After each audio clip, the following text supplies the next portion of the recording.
evening, everybody. Cheers for joining. This is our 10th broadcast. I'm Simon. Thanks for joining us. If you've never been here before, you should have a good time. We've got some good things lined up for you. And to all the people who've been tuning in regular, thanks for your support. We've got a great little community vibe going. Join the chat room. Do ask questions, speak to each other. There's usually all kinds of people in there, and they're all really nice people who are helpful with Ableton Live stuff. So this is all about making music. And myself and Tim, I'll introduce you to in a second. We just put this together so we can talk about making music. Not necessarily always about the technical stuff, but to kind of help each other on our way doing stuff, making songs and music and stuff like that. Today we've got, or tonight even, we've got SIE Medway-SMITH joining us at about 8 o'clock. So that's like 28 minutes from now. And he's great. He's done all kinds of stuff. If you've never heard of his work before, he's done all kinds of stuff. I will introduce him later. And he's going to be on about 8 o'clock. So let me get over to Tim. Good evening, Tim. You good? Good evening, Simon. Good evening. I like the new fancy graphics, by the way. I just spotted them as I'm monitoring the feed here. Yeah, it looks like. Did anyone else notice that? It was cracking. I can do it again if you want. This is I've not had much time to do this week. Now, I have got one for you. Yeah. And let me just see if I can get it. Oh, yeah. I think I have. Let me just have a look. 2, 4. No, I can't do it. Right, I've done one for you. I've done one for you, but until we sort out this method. Well, you've done me my own titles. Yeah, it says Tim Isherwood, Lostlight, stroke producer. Excellent. Look at that. People just walk up to you and go, official now. Producer. Yeah, it's official, but I can't figure out how to do it yet. So anybody that does all this stuff, I'm using OBS and I'm really trying hard. So no, you're smashing it. I was just complimenting, for the sake of the audience, I was just complimenting Simon only a few minutes ago because he's got like so many different things going on. 2 computers, 2 different mice. Is the plural of mouse? Well, technically 3 because I'm on the computer that's streaming. Yeah. And I've got the trackpad of the computer with this one. Yeah. And then I've got me when I get stressed mouse. what does that do? Well, when you're trying to do something really fiddly, I've got a trackpad on the Mac, but it's Bluetooth and it's just not. You'll see. I'll point out when I have to move to the other mouse. Shall we have a look at what we're doing this week? Let's do it. Let me say hello to Nedward first. He's here. Yeah. He's here as always. We nearly had. Hey, my chat room isn't working. Is it working for you? Yeah, everything's fine. All seems good. Oh, it's not. Oh, yeah. Yeah, hi, Ned. So, yeah, we nearly, Ned, had the... What's on Simon's browser. And but I'm saving me What's on Simon's browser for when Si comes on because he's going to show a special gadget stroke toy that he's got. And, I'll save it for that because we might not be able to show it that well. So, we'll be backed up by Google. Anyway, so... let's have a look at what we were looking at. So this is almost like we're developing something that we were doing last week. It's almost like a continuing theme. Yeah, so for anyone that wasn't here for last week's episode, I had got a bit stagnant with sludge was the word that we used, but stagnant's probably better, with a track that I was trying to develop. So I'd got an 8-bar loop that I was really happy with and it was grooving, but it wasn't moving anywhere. I'd got mentally bogged down in just putting layers over that. And I needed Simon to give me a kick up the arse and do what he does. Well, just basically any different perspective other than your own, wouldn't it, really? Because you do get stuck. So this is what we were saying, and Ned was helping as well because he was on last week. And what it is really that when you have a structure, I mean, imagine how many tracks I've saved that are in this format here, yeah?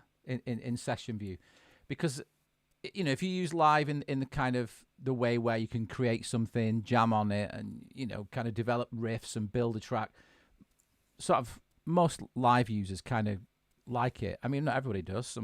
People like starting in session view.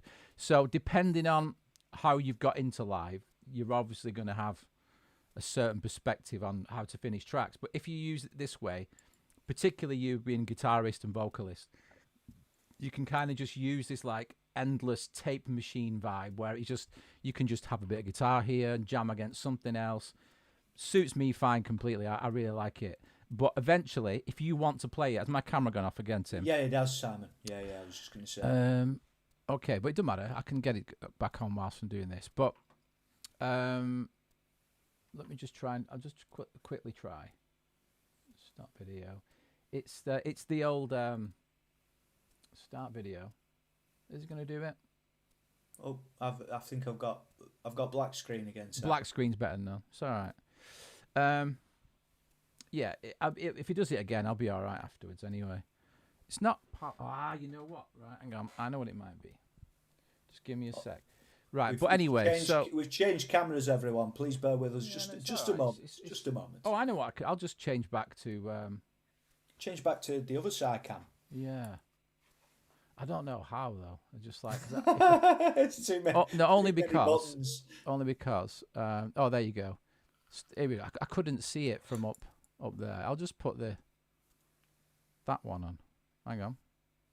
There we are. Right, well, that'll do. I'll go back to the one after. So yeah. Anyway, what were we saying? Just remind me. We were talking about finishing tracks. Right. Okay. So you've got Session View. You're using this now. You came to me with, if I'm right, wouldn't be silly if my mouse didn't work. So you had this basically. You had about 4 scenes. Yeah, and I think it kind of started from something like this. So if you didn't see what we were doing last week, I'll just solo this, right? What we like for volume, Tim? All good. And you doubled it with a sub? Yes. So I've not a very poorly executed one. Nah, it's all right. So I've not like gone in and done too much, but we just added a bit of like a sort of parallel channel with more guitar rig, it would seem. And these kind of things. So whatever, you did some drums and all. Definitely added an extra edge to that.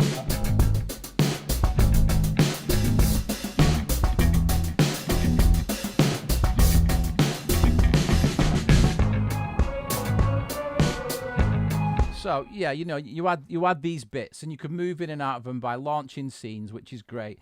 Now it's okay when you're doing stuff like that live, but that's what I was going to say. When you're doing this, if you ever want to play this to someone, the only way you can do it is by performing it, by clicking and doing all that stuff. And that's pretty much what I used to do for years. Just like, oh, do you want to check my new tune out? And then have to like do it and go through it. It's going to be like this and it's going to be like that, and clicking everywhere. Nah, you need to get out of that habit pretty fast, really. But it took me years. So you know what's interesting with session view as opposed to arrangement. I was used to arrangement because from music technology and all that jazz when I was younger. But I didn't see the utility, or not that I didn't see the utility, because you were always showing me different jams that you created, but I always avoided it for the sake of not knowing it. And it's got some great uses, but as you're going to repeat and tell me now, is you need to get it into arrangement view so that you've got a solid structure then, haven't you? Commit. That's it. Yeah, commitment. So the idea is, I mean, I was going on and on about this a couple of years ago, that you come up with an idea, you save it more than once, and if you're going to use it, then get into arrangement and do something with it, right? So that was the kind of, I think I said something like, you got to make a 1:09 version, and I just come up with this stupid number. No, yeah. I remember that period. Right. Every 1:09. 1:09, which 1:09 period. Some bizarre reason is 69 seconds. I don't know why. It's just the number, right? And it was just, no sexual connotations whatsoever. But, so I did that, and even up to last week, I went back to 1:09s, and I've used them for another thing I was doing with Martin. Oh, have you? I went into the 1:09 folder and went, what do you think of this one? What do you think of that one? And they're just there. So what I did, I limited myself to making a 1:09 arrangement of whatever idea I'd done, even if it was just like bass and drums and a percussion. So try it. I don't know if it'll work for you, but you just kind of you have to make this It version. did work for me. It did work for me. I remember conceptually, because if you only have to create enough to fill 1 minute 9, well, you're kind of talking each section of a song, aren't you? Really? Well, basically, like a verse, bridge, chorus, or a verse, chorus, breakdown. Yes. That's what it is. So you've got your template then, haven't you? Exactly that. You pretty much just do that.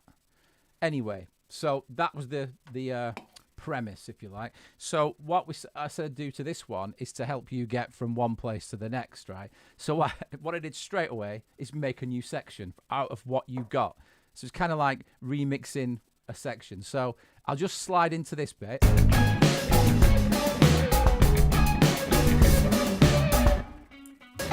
another guitar there, it's quiet.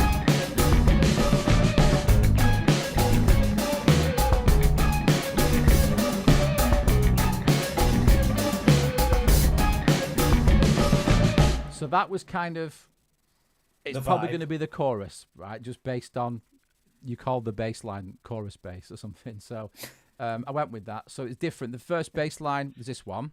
Yep, this.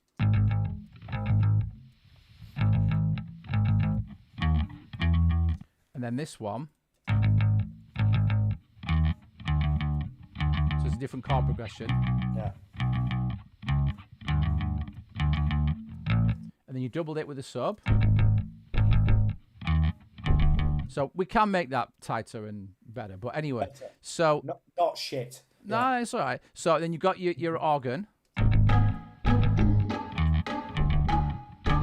And there was something else. But anyway, so what I did, I basically took this, I think it's, I don't know where it is actually. Oh, MIDI stabs. So you had this here, right? So I heard this and thought, yeah, let's go here. You know what might be worth mentioning there as well? Go on. That part I'd written off. All right. And, if you remember, I started getting a bit anxious last week because, as we always say, you never know what needs improving until you try showing it to somebody and you hear it. Oh yeah, hearing it through their ears. Yeah. Well, I started panicking last week, and calling everything shit. But that was something that I'd written off, and because you've gone into it and you've listened to it with a separate pair of ears, and you were like, "Oh no, what did you?" You said it's pretty kind of like a unique aspect of it, that it's cool. Yeah. Whereas that would have never seen the light of day if I hadn't had a second pair of ears on it. No, well, exactly. It's just somebody hears something. So I heard this.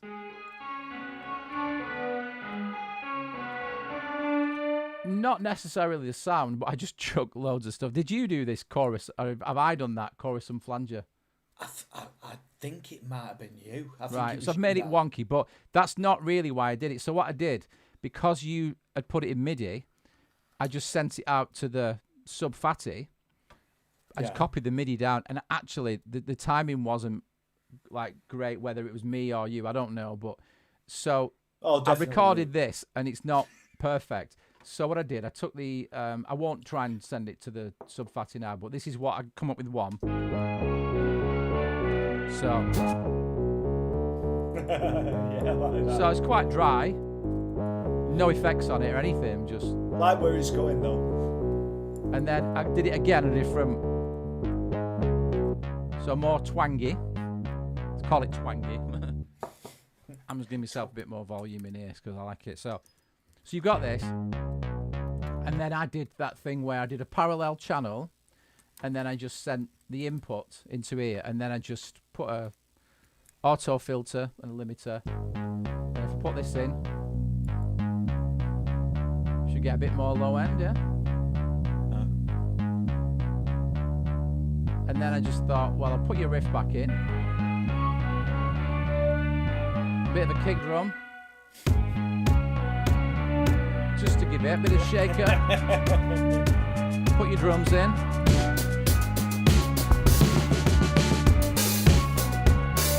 Yeah? Yeah, I love it like that. Right, so when I played you this, it sounded good to go from here to there, yeah? I think you agreed. So if I went like this, you've got this build. Sorry, from here.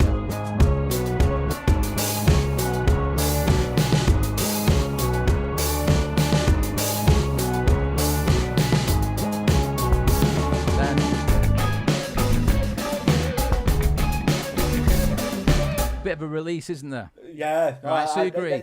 That is what we said. Yeah. Okay, yeah, so if you remember last week when I was showing Ned these movable locators, and if you didn't know what these sections were, I'm not going to do it, but if you play like this.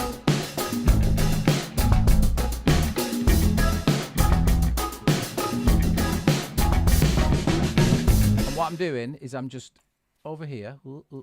There's a set button at the top. Now you can. We mentioned that last week. If you map this to a MIDI key, you can just listen to your ideas. So say you do jam in this section and just record all your ideas, go through it, and every time you hit set, it creates one of these locators. And the great thing about the locators is that they can be mapped to MIDI or keyboard. So what I said we could do is we can just choose the sections.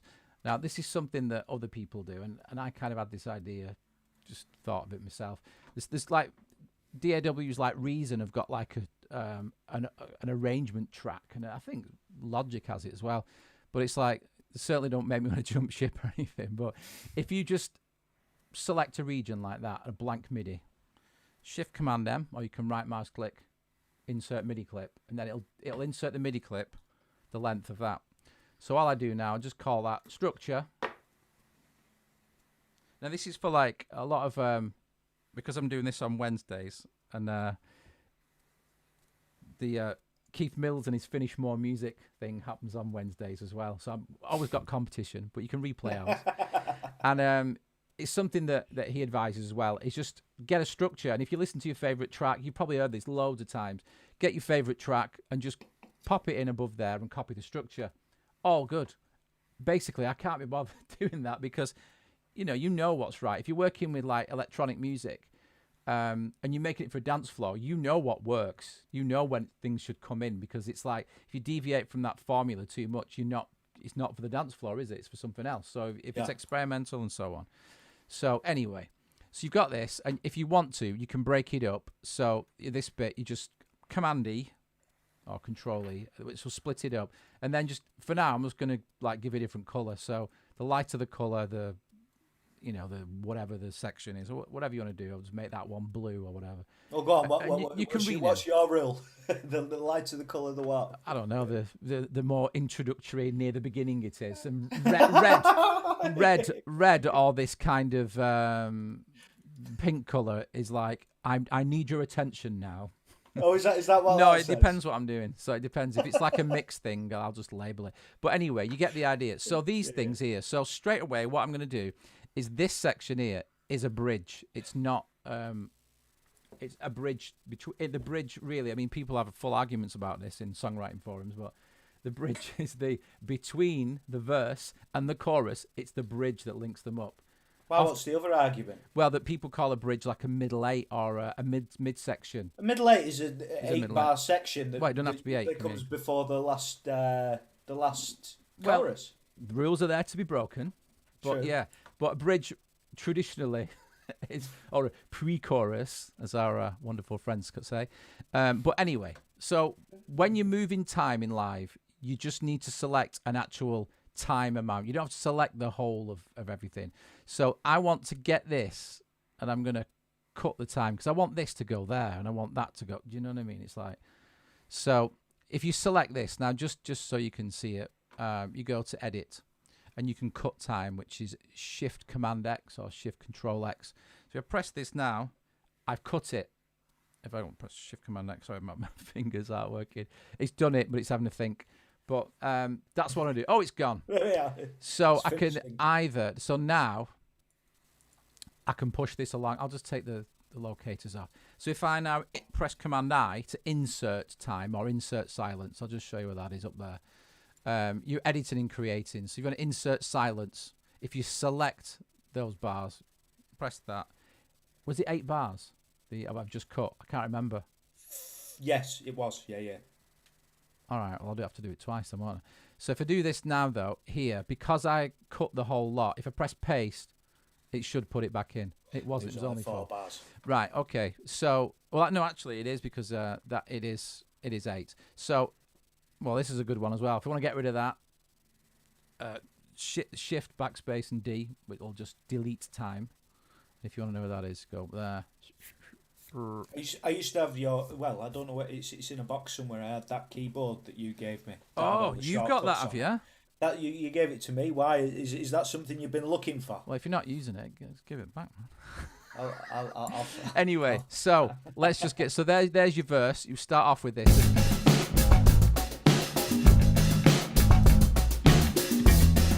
And then let's bring this in now. Organ.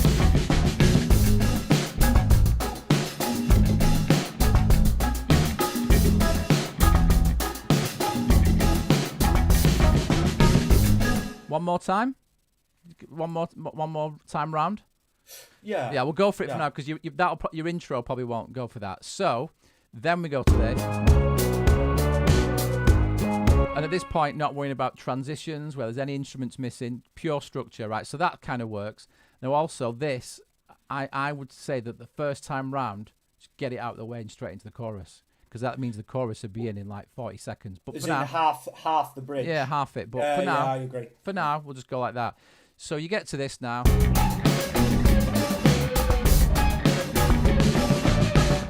So then I'd probably go back into the verse. Right, now the quickest way to do this, and please, anyone out there, tell me if there's any quicker way, but I've selected the time that I want to copy. Right, now if I press Command L, that loops the selected area. If you press Shift Command L, it selects everything in with that loop. And I like that one. Yeah, but because we've already trimmed it and it's a movable block, I can just move it. But if it wasn't, you'd have to press Command E to trim everything. Now, if you're using link tracks, which you can do with Live now, you can do loads of things. You only have to select one. If you link all these tracks together, which I'm not going to do right now, but it's quite quick if you know what you're going to do. I can explain that if somebody wants to know what I'm talking about. But in Live 11, you can link tracks together. So I would just have to solo this one, and it would select that, and it would select everything. If I press Command E, it'd split them all. But anyway, I don't need to split it. So Command L to loop, Shift Command L, and then all I can do now, I can either just press copy. In this case, though, because I know where it is, if I just focus on the dry beat one there, just click it, and I'll just move it to there. Right, so that's a quick way of doing it. And then what I could have done really is just copied everything there, which is a bridge and chorus, yeah? Yeah. So that's what I'm going to do. I'm just going to do it in one quick go. So I'm going to select the bridge and the chorus because that's what will come next. And then do that too. So Shift Command L, so I select everything within the region. Just make sure you do it. Loop it, Shift Command L, and then if you make sure you're copying it from the right track onwards. If you just do it, I could like drop that up there or drop it down. It will let you drop it down. So there you go. We're already on 2 minutes now, and after this chorus, the bit there, I'll just take it off there. You probably would.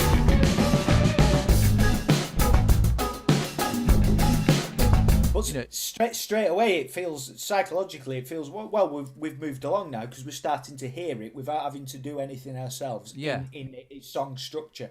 Yeah. Well, I'll show you that in a sec. So go like this now.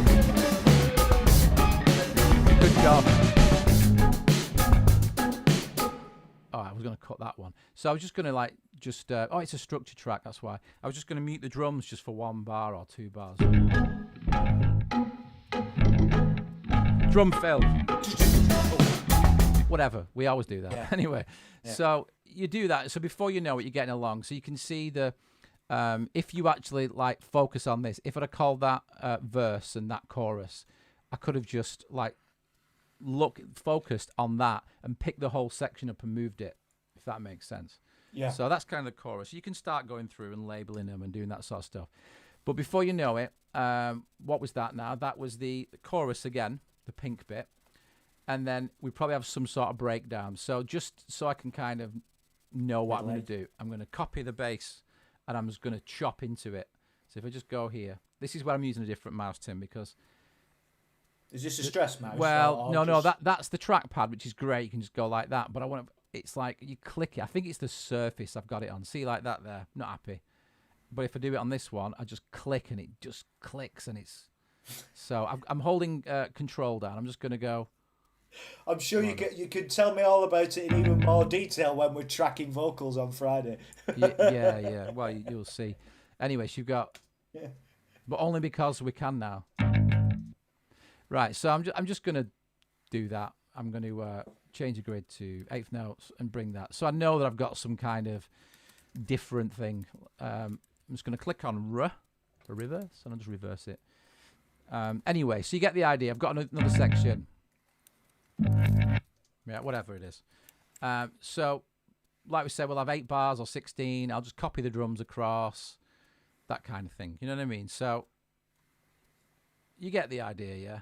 I'll just copy that section across, do all that. Now, so doing that, then you probably just come back in. I'm already on to 2 minutes 10, but you get the idea. I won't do it now because we just bore people, but you get the idea, yeah? So it exists in a song format now. And then if you're not sure, this is what we'll do for the last bit to finish it off. You go here to these locators. Now, this 1 and 5 are pretty similar, so I'm going to move 5 to there, which is the bridge. And you can label these if you want to, put bridge 1, but get the idea. And then this is the chorus. And then this bit here, right mouse click, add locator, would be the drop down or whatever, the break, or actually, no, we'll move it to there. So the idea, you get what I've done, yeah? So when you're in session view, you've got all these layers of music, and it's great. You can trigger them one after the other, but you can't see the progression in time, which is sometimes a good thing. But if I press Command K or Control K, or if you just go up here, hang on, up there, hit that, and then everything goes orange at the moment. I'm on the orange vibe, and you can see where it's going. And all I need to do is go to number 1. You can see I've already mapped that one to 1 key, bridge 2, replace it because I've already mapped it, 3 and 4. Right, so basically now, when I press play, whatever your global quantize is set to, there, that's what it'll play. So if I click it, the next bar, it'll play from wherever you've just clicked. So just like session view. But what I'm going to do is go to, let's just go 16th notes because we can. So if I press play now, I'm just going to press 1 and 2 and 3 just to like see what it's like and the transitions. And then you can even sort of start doing little sort of levels of drums and stuff. So if I go like this, that's number 1. 2.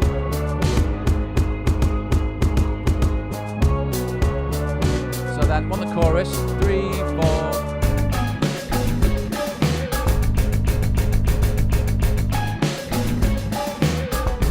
So you can start to look at it, and then what did it say? 4 was. I'm laughing because we've made sections of our songs that have already been released using that.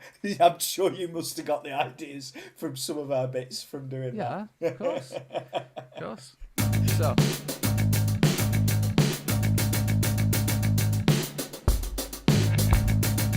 So you get the idea.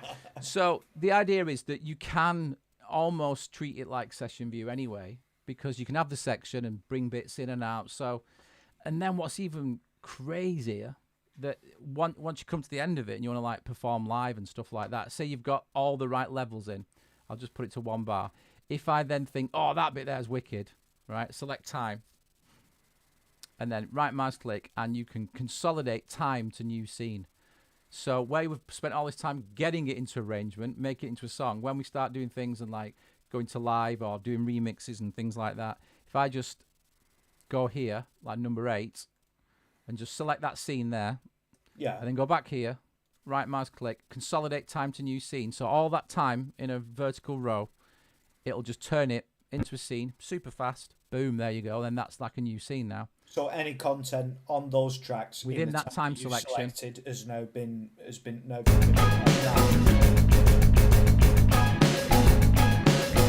It's easy, Tim, innit? Yeah, I like that side. So, I like it. Yeah, there you go. So, like Ned's done on a couple of his videos, if you take the, like we were just messing around and triggering then, if you go like onto a blank track here, just like and hit resampling, so you got like a resampling track, insert audio, and then you deactivate these. I'll just have 1 at the top for recording, and then you press Command E to do that, same as split. So then if you trigger any of these or whatever, it won't it won't start recording or stop. So if you just have one at the top here and hit record, everything, you know, set it to resampling, it'll record. It'll record the whole jam. So that's when I've done glitchy cuts and stuff like that. I have done that in ours. I just get like a section and break it in. Yeah. No, that's cool as fuck. That perfect timing. We have a special guest. So before we have our special guest, it's good timing there. He must be a good musician or something.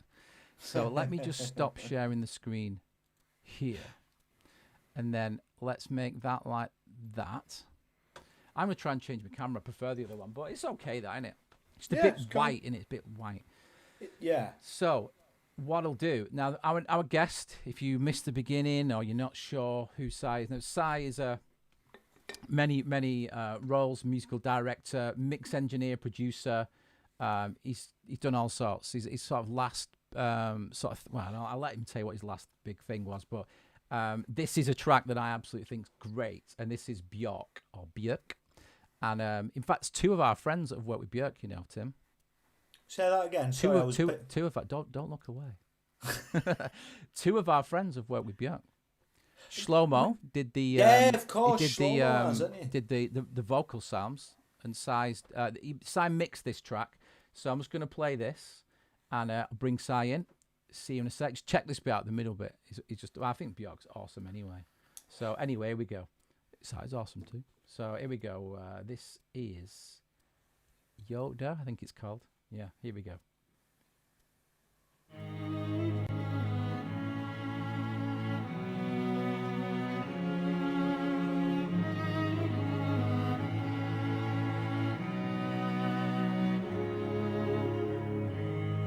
These accidents that happen, follow the dot.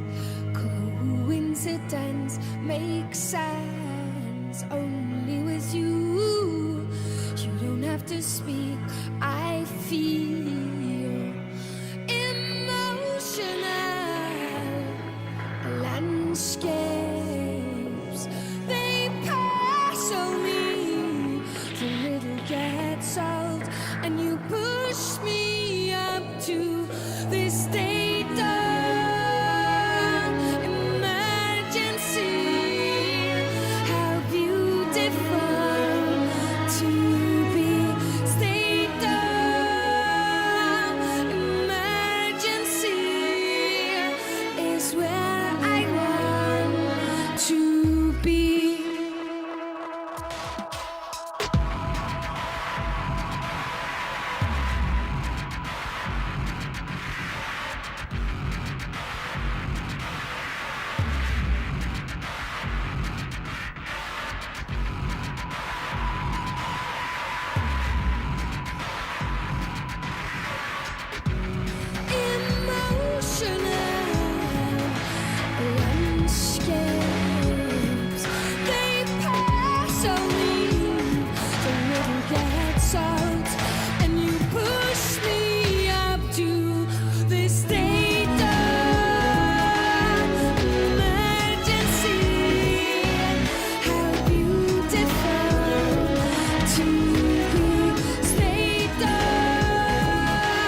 Welcome back, everyone. Guess who's here? We have SIE Medway-SMITH. Woo woo! Hello. Hello, Hey guys. And I got my camera to come back on. Let's see how the camera. It's a bit of kind of like a bit of entertainment in the show. Is will Simon's camera stay on? Will the live feed go down? You know, it's just we like it. We like to be on the edge. So It's authentic. It's authentic. We love Real that life.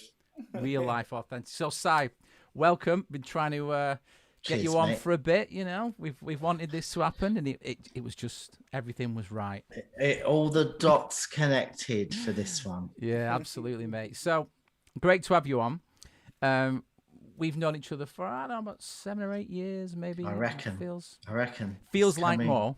It's coming. Yeah, it's coming on for a decade. I'd Yeah, say. yeah, that'll do. That sounds good. Almost 10 years, as they would put Almost. in journalistic speak. For almost 10 years, these two. So anyway, so I met Si when I was doing some stuff at Lipper, and you were there as a guest lecturer. I was. Got talking. I think at the time you were MDing for Rudimental. Yep. And you've been working on all sorts of stuff. I was just there going, oh, that's cool. Yeah, wicked. Oh, right. So I talked your head off, and you still wanted to stay friends, so that's cool. Absolutely. So, and I think then, what I mentioned this. Talk your head off, Si. Talk your head off. Can't believe that. I find that hard to believe. Yeah. Well, I mean, I'll give Si a chance in a minute. He can go for it as well. I can think hold we my all own. can. Yeah, he could hold his own. But yeah, so and then you were invited to Loop by Ableton, and that's kind of when I was like sort of sat there and just listening, and it was a mastering session, and I mentioned this to Si before, and it was like there were a few people there that were kind of like, oh no, you've got to do this and you've got to do that, and not the one reason, but one of the reasons that I like Si's approach is just like you just get on with it and don't get bogged down by gear and equipment, which is kind of what Tim was like saying before, that all these plugins and all these things, and I get lost in it all, and it's like, so that's Si's got some answers on that. So, I have. Yeah. So- I mean, you can go either way on that stuff, can't you? Yeah.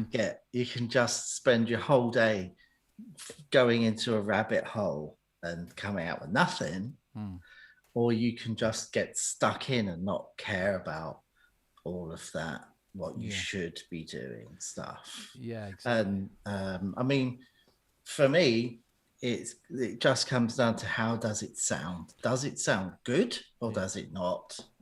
And how you got there is just the story, isn't it? You know what's interesting, Si? It's like with what you've just said there. It sounds obvious to a degree, but I find myself when I'm producing not doing that. It's only recently that I've become aware of it, and it's like, well, use your cans, Tim. Well, it's almost like I'm plotting stuff out in my head without using my ears properly, and you kind of just using them to gauge whether you're on the right track, but instead of using it to finalize ideas. Does that make sense? Yeah. I'm not talking shit. No, it does make sense. Hey, it's a sign of where we're at, I guess, technology-wise in music, because everything is really, really visual.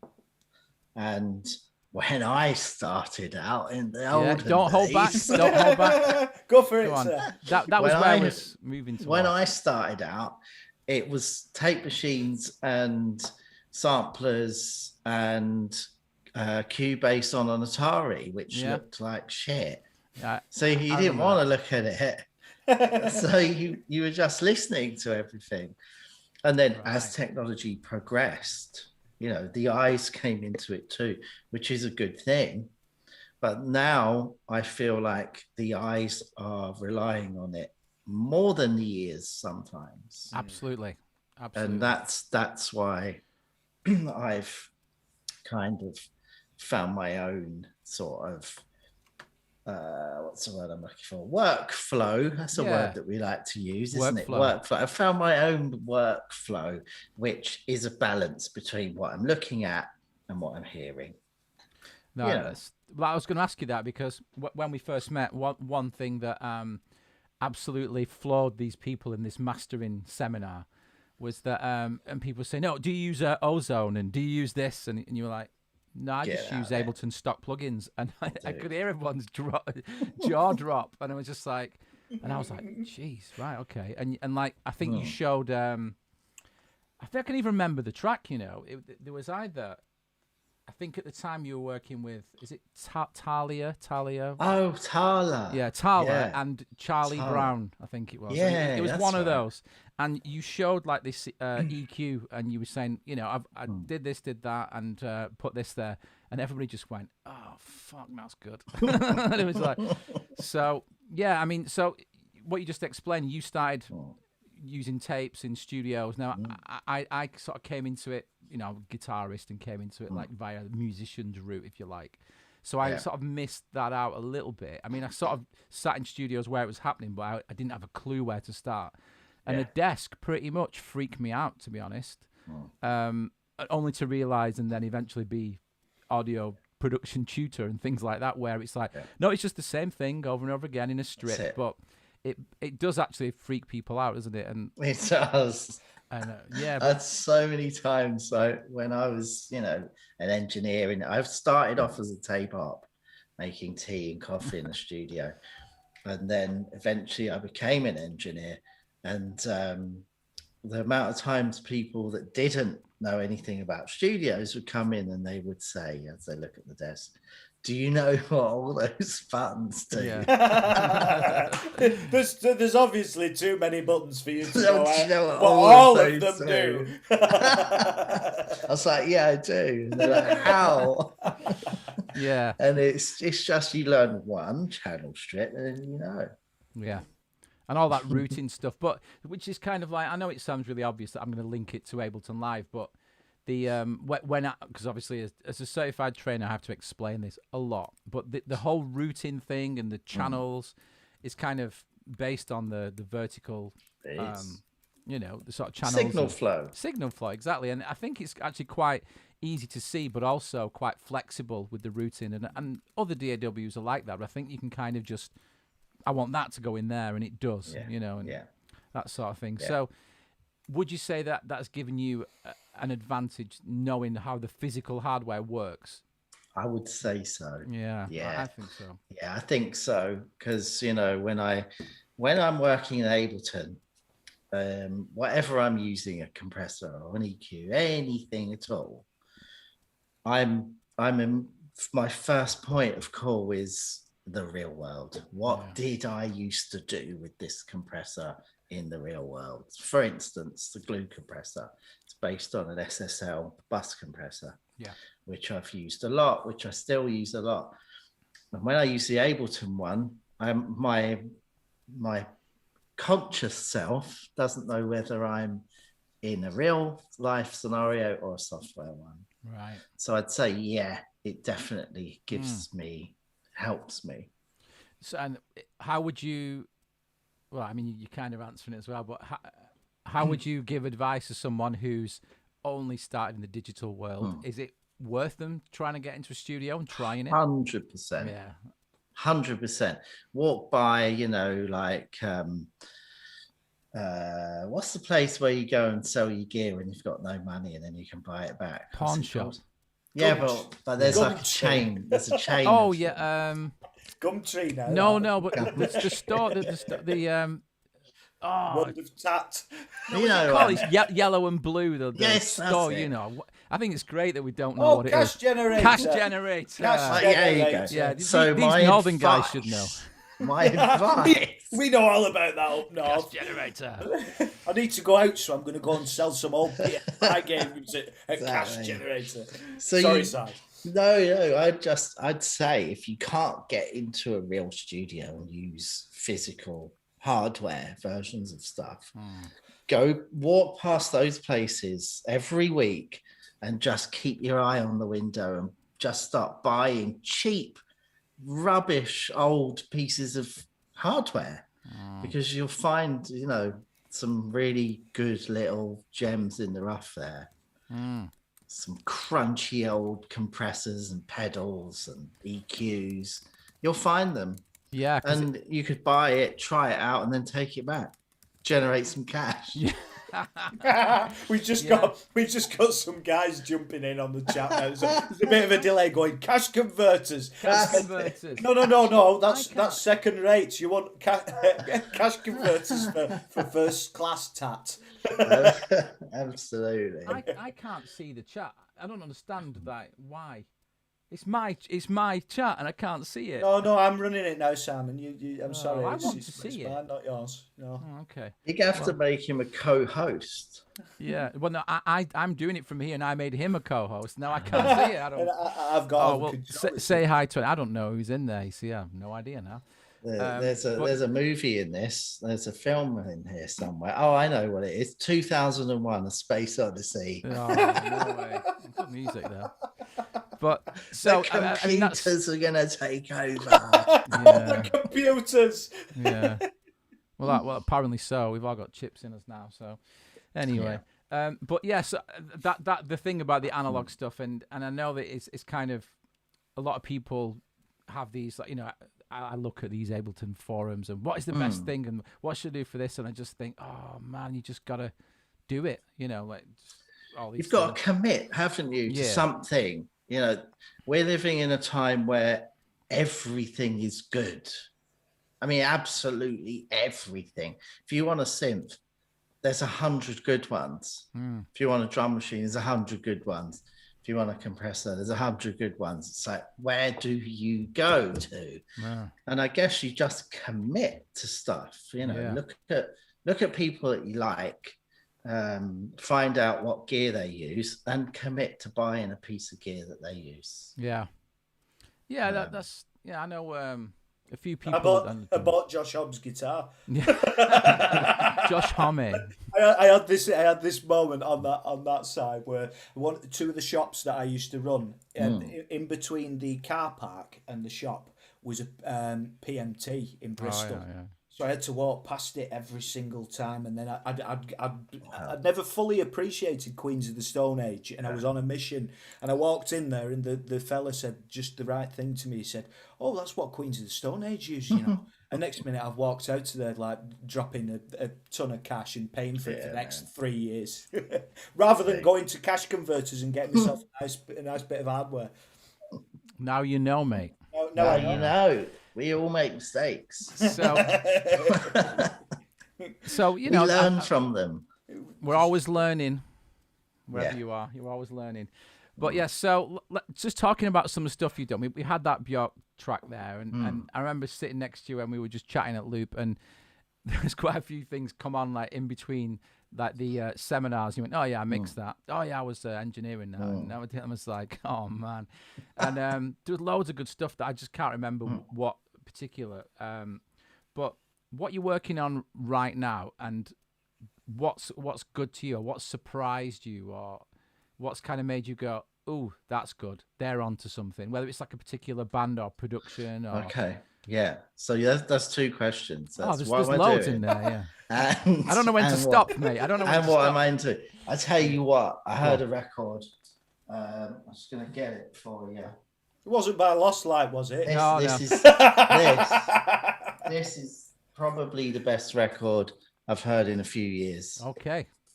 Squid. Oh yeah, yes. Oh yeah. My God. Oh my God! What a record! Yeah. Well, what are we talking, gents? I've not heard so it's Dan Carey's produced it, hasn't he? Yeah, and it's green. I like the green. Yeah. It's pretty crazy though, Tim. Yeah, it's out there. Crazy in what way? It's a bit kind of new wave, post-punk, Gang of Four. Yeah. Bit certain ratio, yeah. Folsy. Oh, right. Yeah. LCD sound system. And then there's some really heavy stuff. Yeah. Which you would say could border on Queens of the Stone Age. Yeah. And then there's some jazzy stuff. And the vocalist, man, is he good? Yeah. I'm glad you like it, because I actually none of my lot like it. But saying that though, I know Pierre, who's Woody from Inti, that I've sent you some of his stuff that we'll talk about another time. So his old band, the vocalist, is working with Dan Carey, and they're part of they form Speedy Underground, the label. So and they've got well, Dan Carey produced that though, didn't he? He did, yeah. But yeah, that sort of like Black MIDI as well, a kind of It's that sort of vibe, math rock. Yeah, meets, and there's no boundaries. It's wicked. Yeah, I'm a fan. I'm glad you like it because the thing that gets me is like I was doing stuff not like the whole of theirs, but similar vibe maybe 20 odd years ago. Yeah. And no one had just like, what's this shit? You like prog rock vibe, whatever. But now it's kind of like I'm amazed that people like it. I'm pleased that they do. Yeah. And I'm pleased for them that they can make a career at that. But yeah. I'm pleased for them too that they're selling some records. However, I wish it was just us that liked it, because then we'd know that we were right. I'm gonna have to check it out. Definitely, you've sold it to me anyway. Well, I think you'll have to be patient with it, Tim. Will I? Yeah, you will. But because I gave you a few things that was like that. I mean, I'm a fan of some of the like sort of post-punky sort of stuff. Me too. I like a band from London, Dry Cleaning. I don't know if you know them. Yeah. And it's like female vocalist. And somebody said in the comments of the first video I saw, the vocals sound like the woman who's singing sounds like the voice on a video game that tells you where to go. And I just thought that was the best comment anyway, because go left, go right, go up, go down. Yeah. It's wicked. There's Scratch Card Lanyard. That's the track that got me into. This is a bit easier listening. Max Richter. Oh, we love Max Richter. We've ripped one of his tracks off. We did, yeah. Just very recently we ripped him. I think this one, this one has got some writing on one of the sides of it instead of music. It's got that an etching on it. Oh, okay. Which is quite clever. Yeah. I got a turntable for Christmas, so I've been collecting. If you got any spare vinyls knocking around, I've probably got some somewhere. This is wicked. Uame. No. This is a guy from South Africa who's making house music with some mad rhythms. Check the picture that he's standing next to his controller. Yeah, man. Wicked. That's how it is. That's how it exactly. That is how it is. This is what this guy's got. Love it. See, I just love that. That Me too. It's like kind of. This is really worth a listen, guys. Right. I'm gonna. Can I find it on streaming services, or do we have to? I think Bandcamp maybe. I think definitely find it on there. The label it's on is Awesome Tapes from Africa. They're from New York. Yeah. No, actually, I am following one on Bandcamp. It was a compilation from Awesome Tapes from Africa, I think. Yeah. So it's probably on there. Sick. I've been buying quite a lot of things recently. Oh, I've also been digging out a lot of records recently. You'll like this one, guys. This. Go on. This is so limited edition. Look how pleased you are. I'm so happy. Are you sure you want to put it on camera, mate? I bought this the day it came out. Massive Attack, Unfinished Sympathy. However, the Gulf War started in 1991. Yeah. And the first words on the news were, there's been a massive attack in Baghdad. Yeah. So Virgin pulled the album and the single and renamed it Massive. Right. So this is old and good. Yeah. And it's also super rare because you can't find them with just Massive. Nelly Hooper remixes. It is. Yeah, it's that one. I'm always happy for music recommendation side because I'm a bit rubbish like that. I don't venture out often enough for me being a musician because it's obviously a necessary part. But I rely on Simon for recommendations because I just won't trawl through to find good stuff. Do you know what I mean? Whereas if Simon says, Tim, that you listen to this, I'm on it then. Yeah. Well, Massive Attack, Blue Lines, the album that's off. Yeah, one of my favorites. It was 30 years old in April. 30. Jeez. 30. Yeah. I've got it here. It's one of those things where, I mean, my now wife, when you meet and you've got sort of duplicate CDs, I'm so relieved that was one of them. The deal breaker. It was. It's just like it's one of my favorite albums of all time. And the thing is, like going back to that prog rock thing, "Safe from Harm," the first track, is Billy Cobham, and it's like Spectrum, and it's like most people don't know, but they're like do. It's like the breakdown in the middle of Spectrum, and it's just.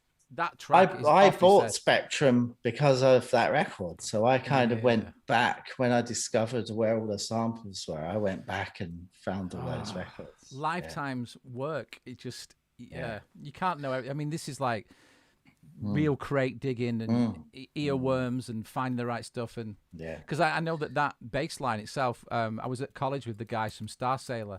And I remember James, the bass player, said, I've been listening to like Massive Attack, and one of their tracks, Good Souls, I think, was influenced by that bass line, but via Massive Attack, you know what I mean? Like via Billy Cobham. And it's just like, geez, it just runs deep, doesn't it? If someone's onto such that an DNA, amazing record. Amazing. So brilliant, that record. Oh, I'm glad we agree on that one. So to segue back a little bit to what am I working on? Yeah, well, I was going to bring you into that one. I like that. What are you doing, Si? Well, I'm actually talk over you. I'm actually working with this guy, Azim Siddiqui. Yeah. And one of the kind of avenues that we're exploring is Blue Line's Massive Attack. It's that record. And bringing his sound into that one.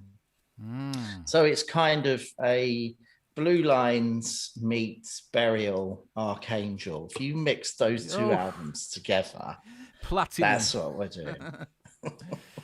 Wow, that's just on paper that sounds cool. So yeah, and he's got quite a melancholy but hopeful sounding voice. So it's pop. The project is a pop project, but it's got its feet well and truly under the underground table. Yeah, to keep the seriousness alive. Could we have a little preview? Yeah. Yeah, you can. Yeah, I like this. Yeah, like look at that. How's that? You know what's really mad? We get these people on, such as yourself, and it's just quite selfish, Tim, isn't it? Really, we just get all these absolute great bits of music and people showing stuff. So I'm shutting. Oh, you've frozen there, Si. Oh, have I? Oh, you're all right. I can see you. You're frozen from it. Oh no, you're back now. You're back now. Maybe it's me. Well, we'll keep going because Shall I just open the session and then? Yeah. Do it. Yeah, if you just do the usual share screen, and are you using an interface or are you just going to go straight from? Yeah. I've got a new interface actually. Can you see live? We can see live now. We can. Oh, that's very clear. Yeah. I've got this new Antelope audio interface. Oh yeah. Right. Yeah. And it's also got this loop back stuff going on. So I can use it, but I can also use Zoom at the same time. Oh, right. Good. Hang on. Let me just do this. There we go. I'll go through Zoom. Yeah. There we go. I think that's the thing, that we were trying to get this broadcast to be like ultra hi-fi and stuff like that. And people are they know, don't they? It's just there's limitations, but one day it'll just... Let me play this shaker and tell me if you can hear it. Yep. Heard that? Yeah. Oh, yeah. No problem. Should I play a bit? Should we play up to just past the chorus and stuff? Sure. Cool. Here we go. From the top. All right.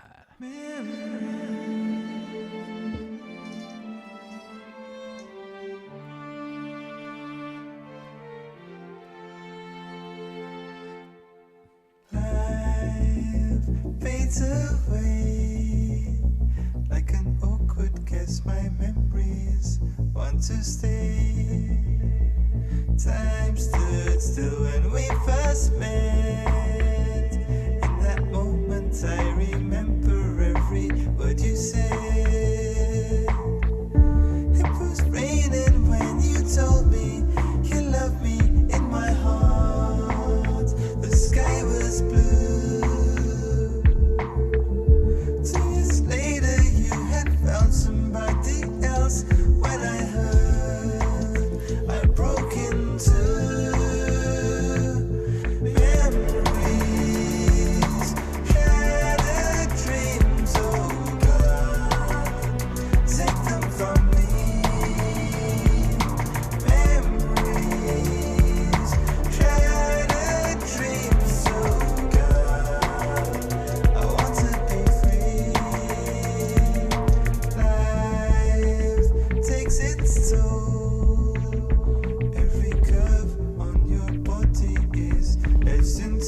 my soul. Don't know why we fell apart, but the longing for our love burns straight through my heart. Another drink and I'll forget who I am, and I'll want to reach for your hand. I can bury all the other pain inside, but you'll hold me till the day I die. Memories, shattered dreams, oh God, take them from me. Memories, shattered dreams, oh God, I want to be free.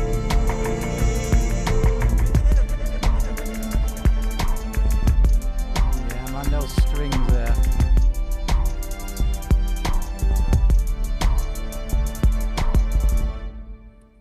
Love it. Man, that sounds so good. Cheers, man. Like, Cool, let's funk that side. I'm hearing it like here and then it's going out there. So Lee Robinson says, hi Lee, by the way. Love that bottom end. I mean, it sounds so good, and you're going via your interface via Zoom into me, and I'm sending it back out. But sounds great here. So Cheers, man. Cheers. I hear And you know I'm in when like I was listening and I started closing my eyes. I was going, and then there was when the piano's first introduced and it plays a single note, yet you go, Yeah. ugh. You know, it's just right. It's cool. Nice. Thanks, guys. no, and I just yeah, it doesn't sound cluttered. It's like really spacious, and there's not like loads and loads of tracks as well. It's kind of yeah, I think It looks considerably different from one of ours, doesn't it, Simon? Well, there's 43 things in it, but a lot of them, look, there's strings there. There's 9 things that are strings. There's the vocals are made up of how many parts there? 1, 2, 3, 4, 5, 6 things, and then the backing track is fairly minimal. His voice sounds crisp as well, like really. Vocals sound good, don't they? Yeah.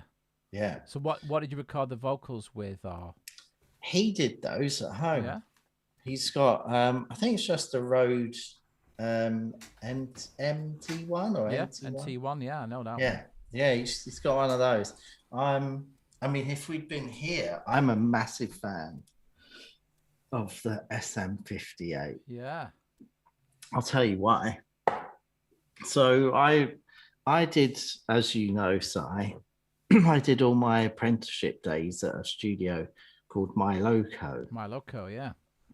And so I learned to be an engineer and use all the best microphones that the world could possibly have to offer.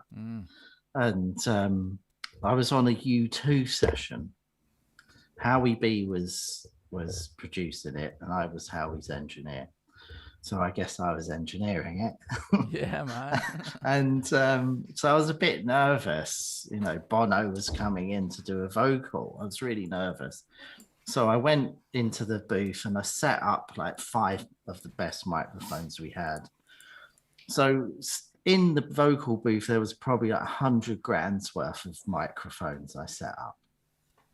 And he came in and he was listening to a track. He's like, great, I think I'll try a vocal.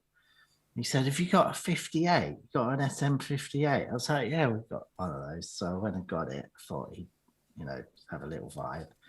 Gave him this 58 and he was trying the vocal out, walking up and down the control room, really vibing on it. And then when he finished, he's like, cool, we got it. I was like, okay, do you want to go in? I've set up some mics in the booth. He went, no, that was it. He was like, I like 58s. I don't like all those mics. Give me a 58. I was like, really? And then I went to town on EQ and compression, and that was the vocal. Jeez.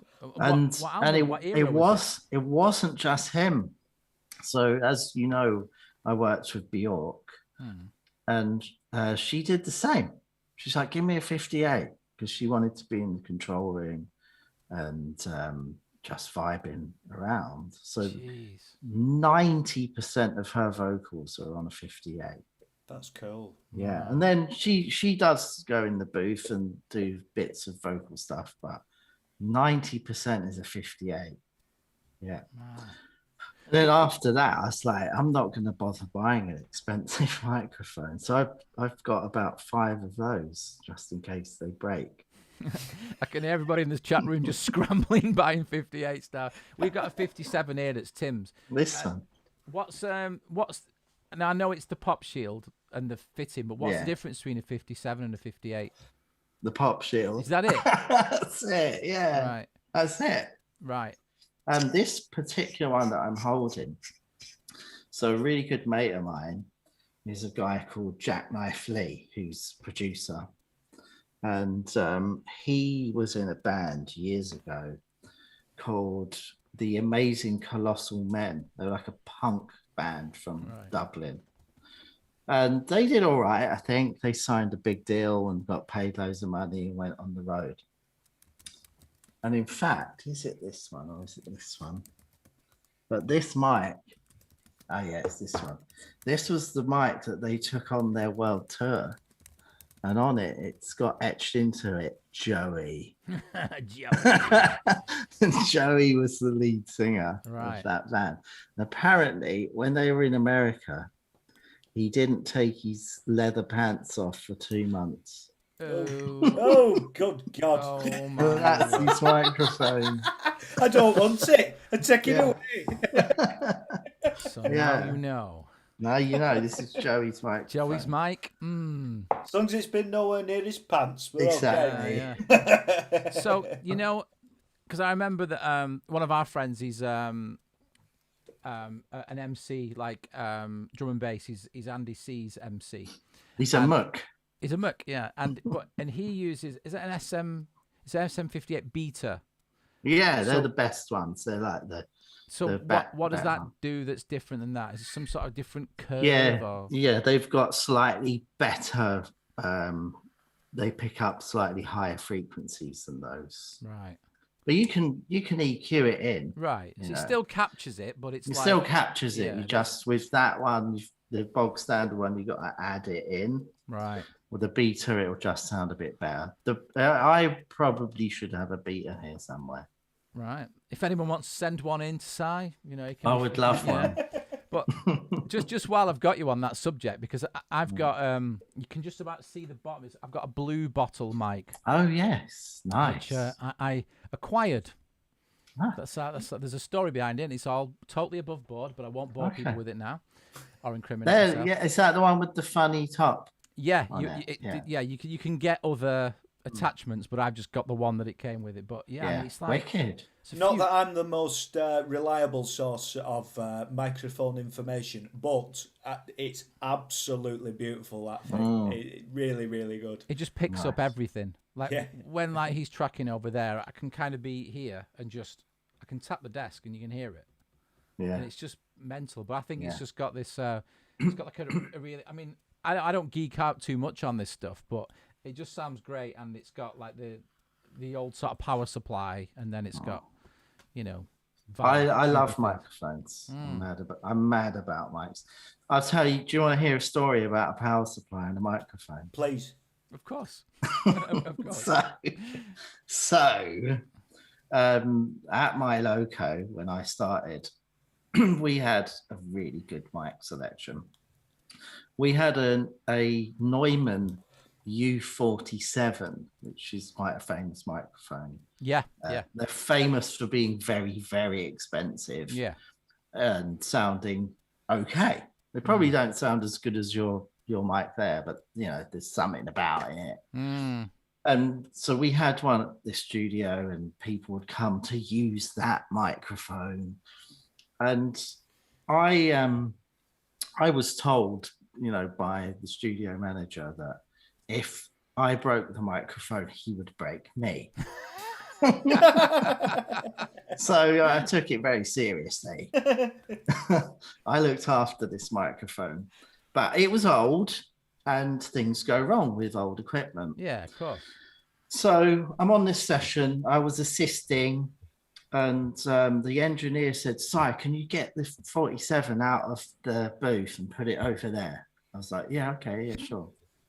So I went into the booth and I picked up the mic stand that the microphone was on, and then I leant over to pick up the box off the floor, and this mic had gone live somehow, and I joined the circuit. Oh.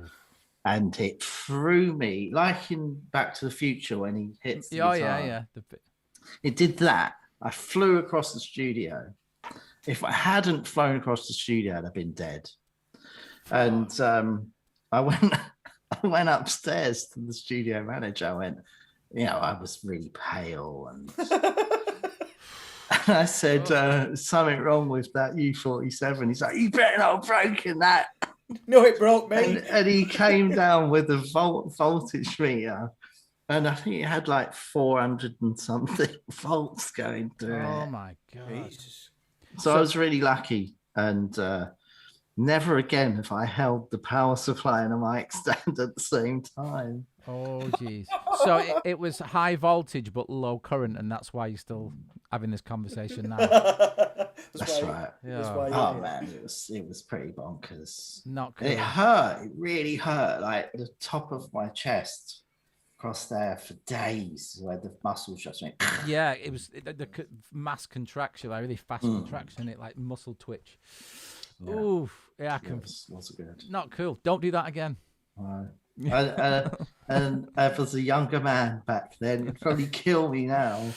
Oh, speaking about old men, only joking. Our mutual friend Alberto.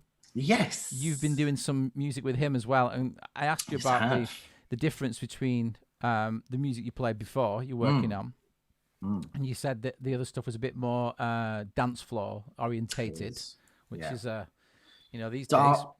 Yeah, so the Azim Siddiqui project, that's kind of looking to be a sort of pop crossover project. And the project that I've got with Alberto, my long-term friend and collaborator, he's a great guy, is the idea behind it. It was going to be a live project for Houghton, which is a festival in Norfolk. All right, yeah. So we were going to play live at Houghton, and that was when people were going to hear our music for the first time at the show.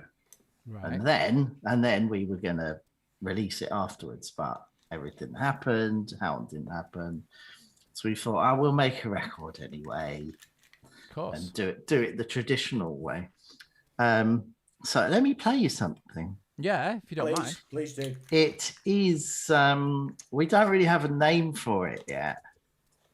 But I've got a tab up here. So we've called it the Golden Toilet now. Of course you have. Yeah, a headache a day. Yeah, that's. Oh, we'll have to send. I love the artwork. Link. Everyone is front. It's the Pope. Yeah. We've got every track's got a different picture. That's the Dalai Lama. It's even got a theme. It has, yeah. Who else have we got here? We've got Obama as well. There he is. Oh yeah. He's owning that though, isn't he?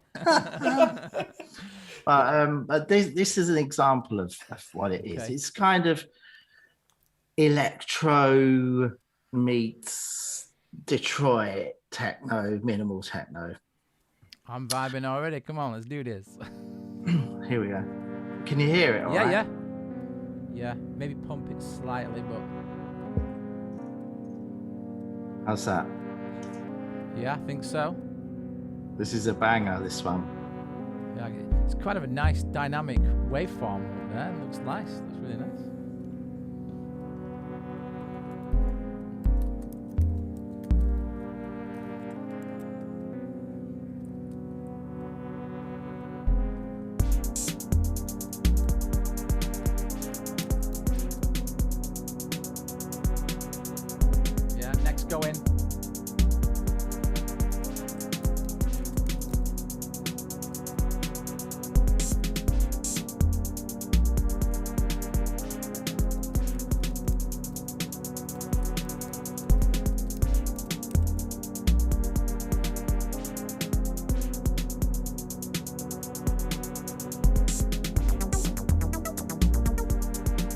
All right.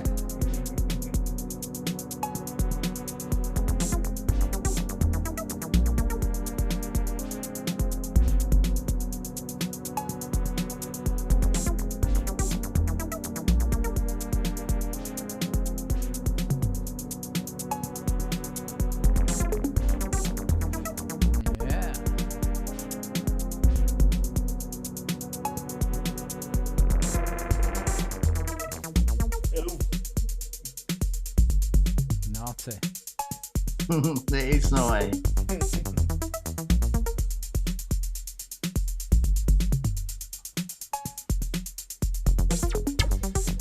Yeah, it's better than that stuff they were playing in Trezor when we were in. Oh yeah.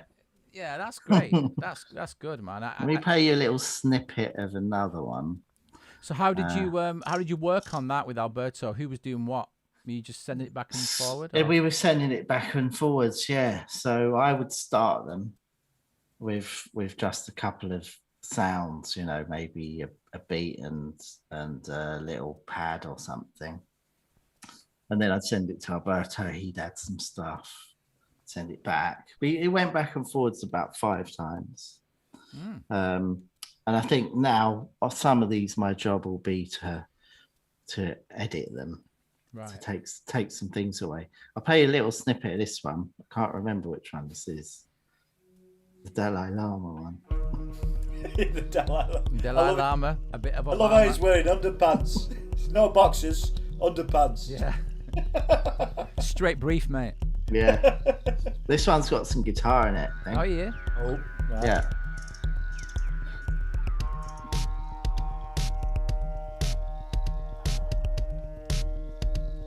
German filter bank over the guitar.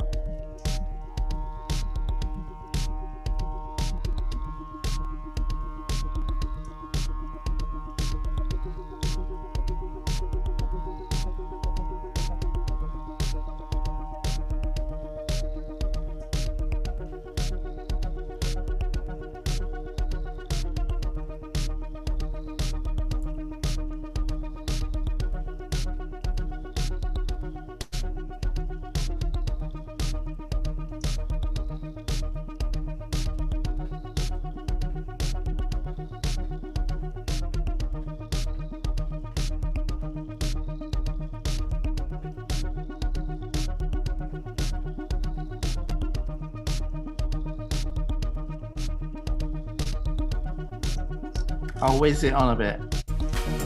Ah. Bass line.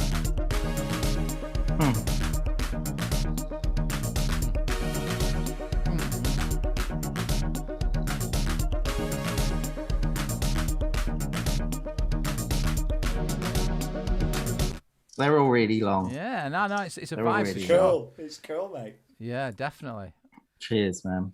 I like that. And as I said, they're kind of intended for live, to play live. Yeah. And so, yeah, how would you go about dividing parts up, or would you like sort of mix it live? What's the sort of I've got the camera to work again. So yeah, we're gonna choose our weapons of choice. So we'll both have Ableton linked, running.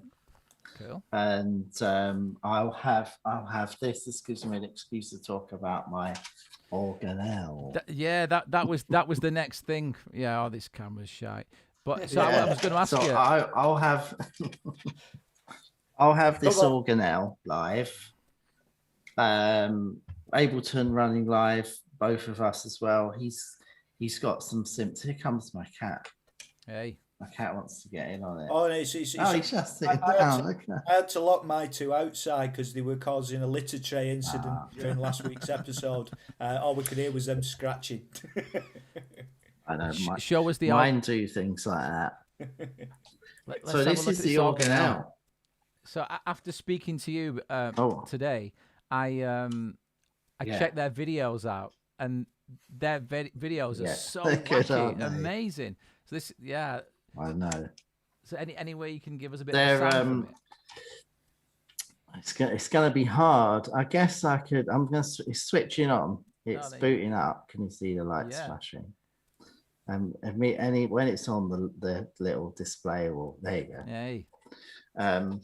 So inside this machine is a Raspberry Pi 3 with a quad-core processor. It's mental. And check it out. So when you like look, when you look over the top of a synthesizer or something, everything's the wrong way around. Yeah. They've written it all the wrong way around, so when you look at it, it's the right way around. Genius. See Genius. That? I noticed that on the video and I thought, that's in and out. It's the little things, but it's important that it's so good. Before I even know what it sounds like, the fact it's got a HDMI port on the back just like makes me just think, what? They've obviously thought about this. So is it kind of in that OP1 territory, or is it a very different beast? So, okay, I guess people have kind of made that parallel with it. Because an OP1 is a synth, an OP1 is a 4-track, it's a drum machine. And that is what this is. It's all those things. However, if you've got an OP1, you can't do anything to it apart from use those sounds, which to me just seems bonkers when you're paying $1,000 for something. 1,200 quid. Like, what do you mean?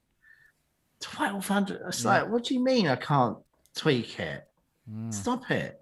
So this is basically all those things, but you can do whatever you want with it. So this is a patch. So all the different modes, samplers, synthesizers, effects units, because it's got an input, so you can process stuff with it. They call them patches. And this patch is a dedicated J Dilla patch. It's called J Delicious. Wow. So if I turn up the speaker. Yeah, just play it through that. Not working. Yeah, let's put the speaker on.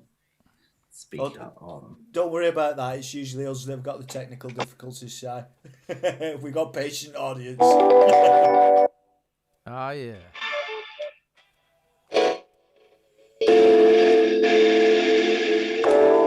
Oh man.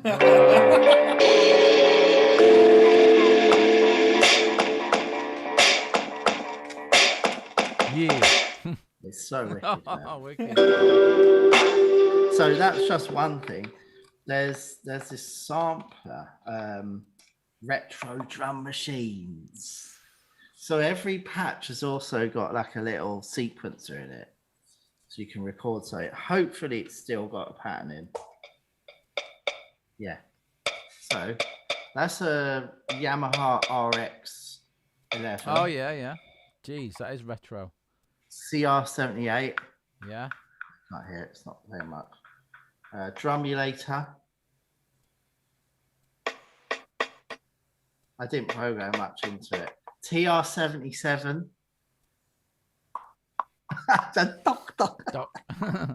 It's got everything in it basically. I'm not 808, Lindrum, you name it, it's all there. I'll for those people who haven't seen it, I'll put the video that I watched before it, because it was just like, that's just amazing, because you were talking about it and I'd not I'd seen a picture of one and I didn't know what it was. Man. But yeah, and you know, making comparisons to Critter and Guitari, that's them guys, isn't it? Yeah. So I'll put this link and just watch the videos, guys, and it'll brilliant. be like, they've got, because the one you've got there is the new one, isn't it? Which has got M. Yeah, the M, which has got the what have they added? They've added something quite. They've doubled the RAM and something else. Doubled the RAM. It's got a speaker. It's got a microphone. Yeah. It's basically more powerful. See, I'm not usually impressed by things like that, but because I've heard it now. I was sold by how much Si was evidently enjoying showing us it. It was like pure, genuine enthusiasm for it. I'm like, okay. There you go. This is a good one. Cool. Can you hear that? Yeah, go on. Let me turn the delay off then. Got a delay built in. Okay.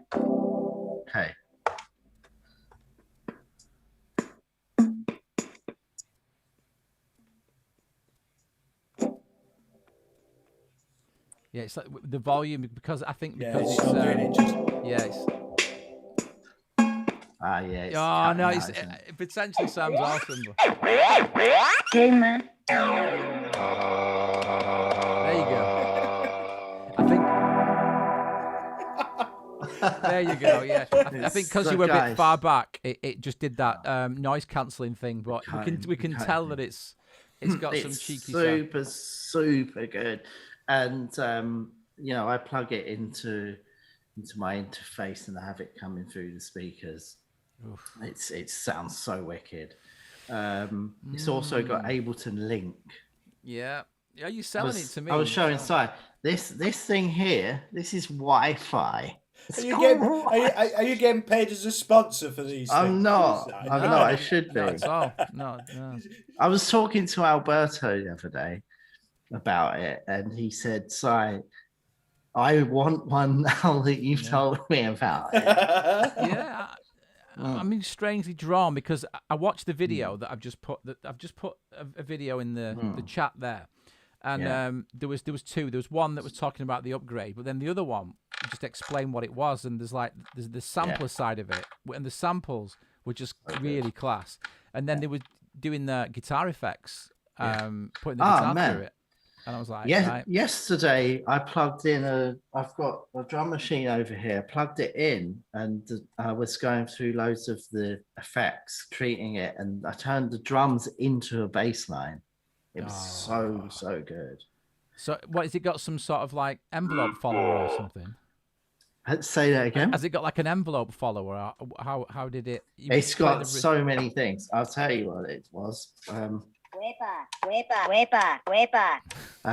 It was effects. It was called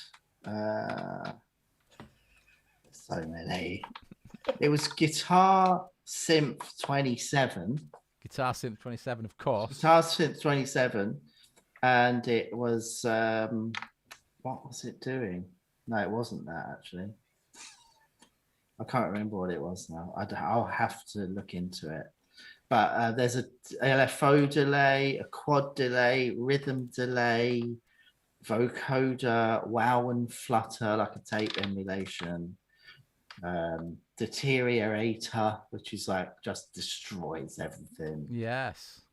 CA filter. It might have been this. Maybe it was. It's like a cellular automator.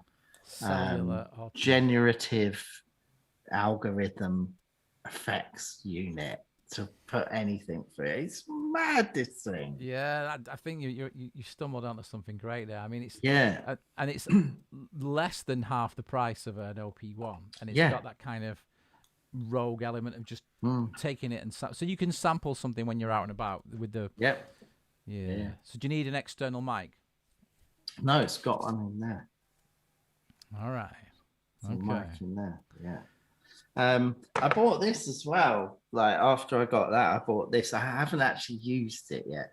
So they make this as well. It's called an IZ. It's the video thing. Yeah, it's a video synth. So basically, it's got an audio in. Right. And so you could come out the back of this organelle and go into that. And then the beats or whatever you're playing will appear on the screen. So it's got HDMI out. Yeah. And then you use this to mangle whatever's happening on the screen. All right. It's really good. No, that's interesting. So how about then? Yeah. How about this? Right. So when we had Ned on last week, and did you ever see any of Ned's More Kicks Than Friends thing that he did? No. Oh, it was amazing, right? And he basically got people to do live performances from within their crib, if you like. You know, it's just kind of like in the studio. You don't have to go out, do your performance, send it in, and then he did like a YouTube show and he played everyone's performance. Like, and I did one from in here, and it was kind of like really liberating to do. Actually, it was kind of like I made myself do it. I was like, yeah, I'm up for it. But we want to do something similar, and then where we have we're not nicking his idea, we're sort of incorporating it, and you know, we want his blessing and, you know, for him to be involved and stuff. but maybe have like a performance and then a bit of a chat with the person who's behind it, and then maybe another track or something. But would you be up for doing something like that with like maybe with Alberto? You could kind of put it together, the performance, so it doesn't have to actually happen live there and then, but you could sort of play a track, quick chat about how you did it, and then do another one. Absolutely, man. So yeah, I mean, it's just kind of a little move to, you know, just kind of something. I'd be totally on board with that, and use that thing, you know. Yeah, I'm just going to shut it down. Watch. It goes shutting down. Doesn't. I'd be really up for that. Yeah, I mean, we're gonna do some stuff as well, like me and Tim, because we were gonna turn what we're doing into a live band and get a drummer and stuff, and it's like, it's just more stress, and it's like as much as we would do that if we were going out and everything. So we've done the, you know, my favorite phrase, minimize to maximize. We're taking some of our tracks and making it so at the least I could perform it on a push and Tim do the vocals, nice. But augment it even more with a couple of guitars and stuff. But just like if we're doing it from in here, you've got stuff that I would never take on stage anyway. So just do it. But the visuals, this is what I'm saying. The visuals is kind of where it's like, I'll get that going for mine and Alberto's. I'll get it going. Let's look into that. Let's look in how we can do that. I'll tell you what I did want to talk to you guys about. I forgot to mention it to you earlier on, Si. You know the techno legend Luke Slater? Yes. So Luke, I've been Luke's MD and tech manager for a couple of years. Oh, I didn't know that. Yeah, maybe 3 or 4 years. I've been going away and doing all of his live shows with him and some of his DJ sets where he does like a semi-live DJ set. Oh yeah. He doesn't need someone to set his gear up. He's very, very, very good at it. But we're friends, and he likes the company, and I like the money. what a great agreement you have. Well, it's a really good agreement. But he hasn't had any gigs for 1.5 years. Yeah. So he's been sitting at home and thinking, what can he do with his time? Yeah. And for the past 30 years, Luke has been building a studio, and that's where he makes all his music, and that's where his label comes from. And it's called Space Station Zero. Right. And so he was like, so I have a think that, maybe we could go into business and do something together. So I came up with an idea, and we launched it about a month ago. Okay. And it's called Space Station Zero Online. And basically we are giving remote access to his studio.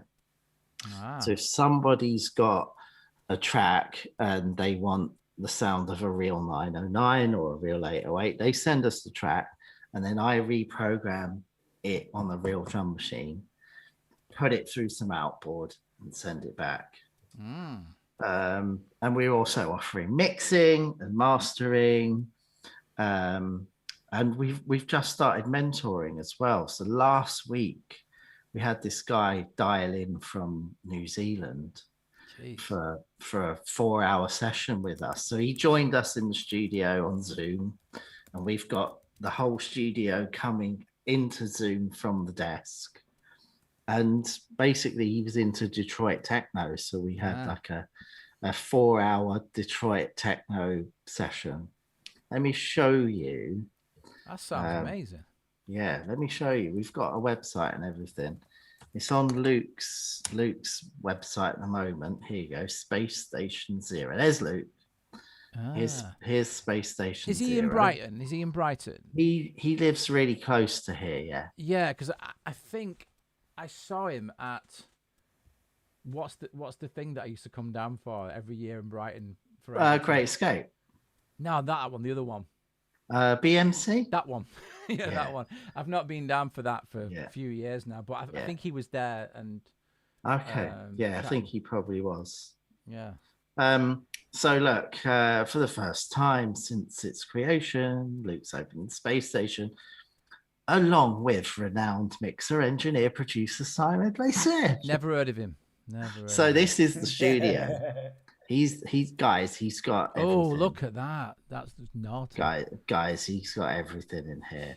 So we're offering mixing, mastering, processing, sample replacement, remote access to the studio, remote playroom if people want to check out some gear. He's got a Colossus, which is that mad synth. Yeah, he's got everything. He's I got. think I know what you mean, actually. Yeah. There you go. Equipment list. This is what he's got. Ready? I'll go through it quickly. Here we go. Don't blink. Don't blink. Oh, he's got Kush as well. Yeah. He's got everything. He's got everything. Oh my word. Look at the drum machine selection. 909, 808, 727, 707, 606. Has he got a good alarm and security? Yeah, Oberheim he DX. Oh, yeah. He's got everything. So basically, someone remotely could send like MIDI files of their track if they're really confident they've got, and they maybe like done something using like Arturia synths or something like that. They could get the MIDI files, send it to you guys, and you can run it through the real deal and send the parts. That's the idea. That's a wicked idea. And we launched it 3 weeks ago, and we've had like a couple of jobs every week. That's wicked. Cool. Yeah. Oh, see that? Is that an EMU? The top of them samples. It is. It's an E64. Yeah, E64, and that's an Akai. Is that a 900? That's a 3000. Oh yeah, 3000. Yeah. What's the one that I think I had? That's a 950. Yeah. No, I had an S2000. It was I had the Electrobox. 3000 XL, the 2U one. Yeah. It's got bells in there. I mean, you name it, man. Oh dear. You name it. Remote play. It's a very cool idea. That's the Colossus. Oh jeez. And there's only 5 made. And the guy that made it installed it. He brought it down and put it there and made it work. He's got a bootler machine. He's got everything. It's so wicked, man. That's right. Don't let me forget, Si, before the session's finished, to get the links off you for that. And what we'll do is we'll make sure that we drop them in the. That would be wicked. Yeah, and the replay of this of the videos. Yeah. Yeah, that'd be wicked. He's got these barefoots as well, which are insanely good. Those monitors, Tim. Yeah, a few grand each at least. 25. Oh my word. 25. All right, a few. Flipping heck. Yeah, definitely. Yeah, that'd be. I'll send you that link, guys. Please do, yeah.